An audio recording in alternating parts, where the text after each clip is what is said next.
Well, hello there. What's happening? Now, make sure you have your calculator out because we're going to use it today. And today our focus is on rational functions. Now, we were dealing with rational equations, and that's where we had a fraction equal to a fraction. Well, now we're talking about rational functions. So, what we have is f of x is equal to, now this is the rational function part, g of x over h of x. So now we're talking about functions, and we're going to be graphing them and looking at their behaviors and things of that nature. All right?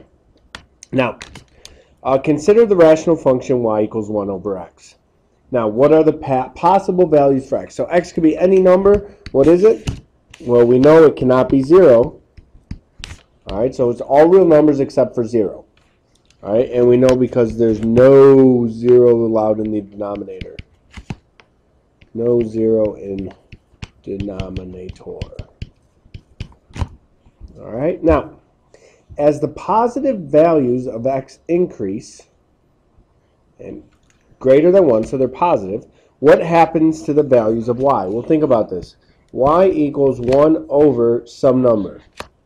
Now, if that number gets really big, what happens to y? Well, y is going to get smaller. And think about it, if you put a 2 there, 1/2, right? What happens if I make 1/2 bigger, 1/4? 0.5 got to 0.25. What if I did 1/10? Now it's 0.1. So as that number increases, your actual y value, your result, is going to get smaller. And then what happens to y if the positive values of x are smaller than 1? Okay, less than 1. Well, y equals 1 over, again, some number. Now, as that number gets smaller, my y value is going to increase. Because think of the opposite of what happened here. We went from 2 to 4 to 10.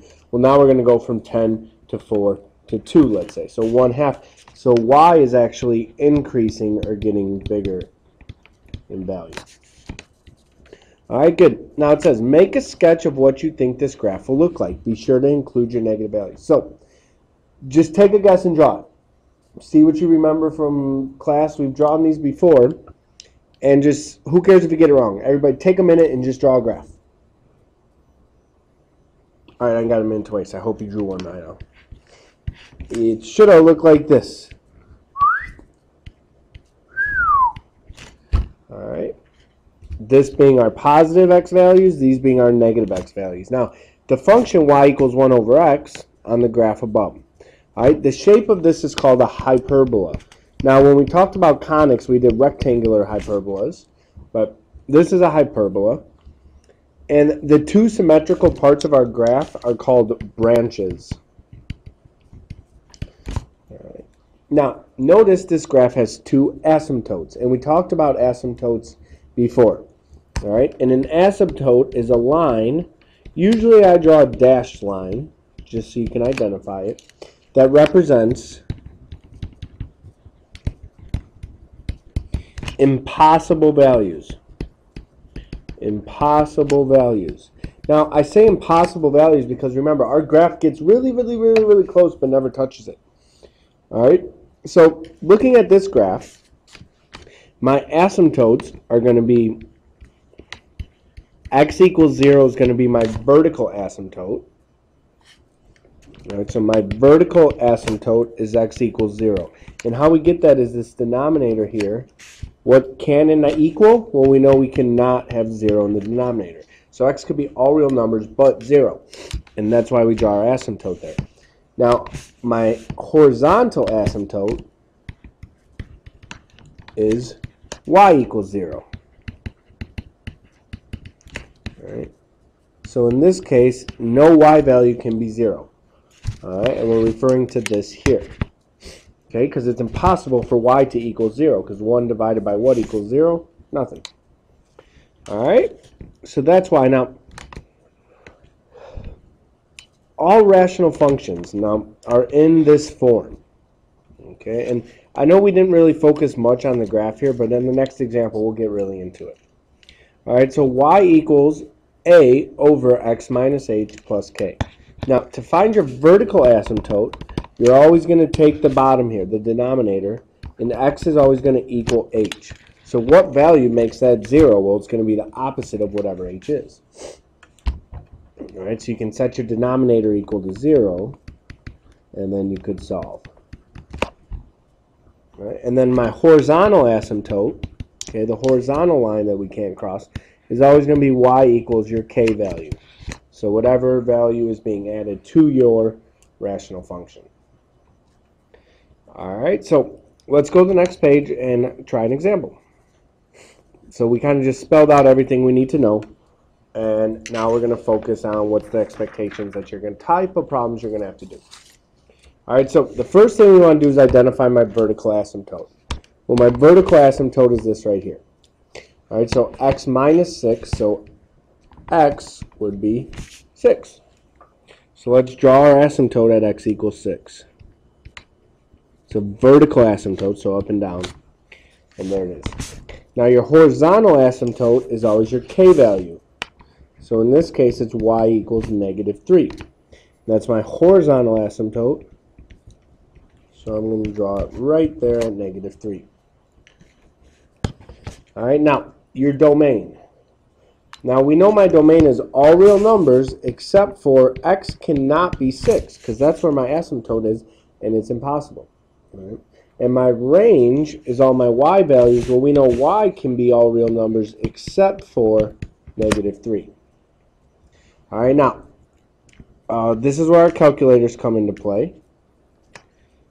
All right, go to your y equals menu, and we're going to type in, right, this is where our calculator comes into play, and we're going to type in our equation. So y equals 4 divided by, now I'm going to use parentheses for my denominator, x minus 6 minus 3. Now, I always like to find my asymptotes first and draw my graph, because now when we hit graph, it's going to tell me kind of, did I think I plug this in right? Yeah. Okay, it looks like an asymptote about it, 6, and y equals negative 3. And if you look in your table here, that's where we're going to go find our value. So second table. All right, notice it says error right at x equals 6. All right, because that was our asymptote. So I would like 3 points in each graph. So looking at this, we have 7, 1, 8, negative 1, and 10, negative 2. Those are good ones. So we're going to go 7, 1, 8, negative 1, 10, negative 2. And there's your graph as it approaches your asymptotes.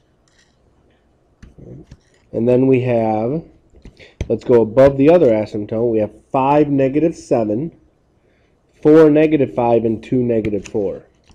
So 5, negative 7, 2, negative 5, and what was my other one?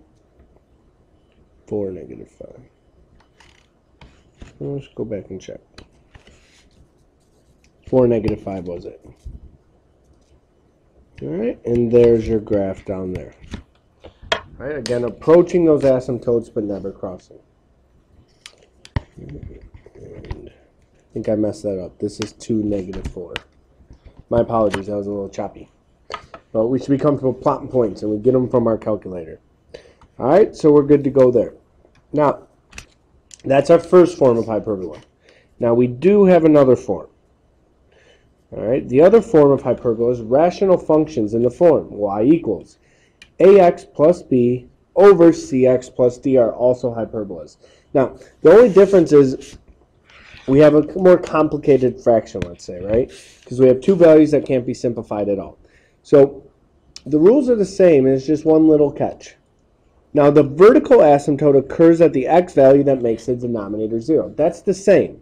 All right, up there it was x minus h, right? We had x minus h, but ultimately it's what makes x minus 6 equals 0. Same idea. Your vertical asymptote is what makes the denominator 0. So set your denominator equal to 0 and solve for x. So I'm looking at the denominator, 3x plus 3 equals 0.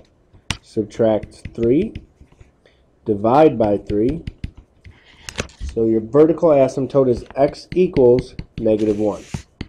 So I'm going to go draw a vertical line at x equals -1. Now, your horizontal asymptote, this is where it's different. Okay, the horizontal asymptote occurs at the line y equals a over c. Now notice a and c are the coefficients on your x terms.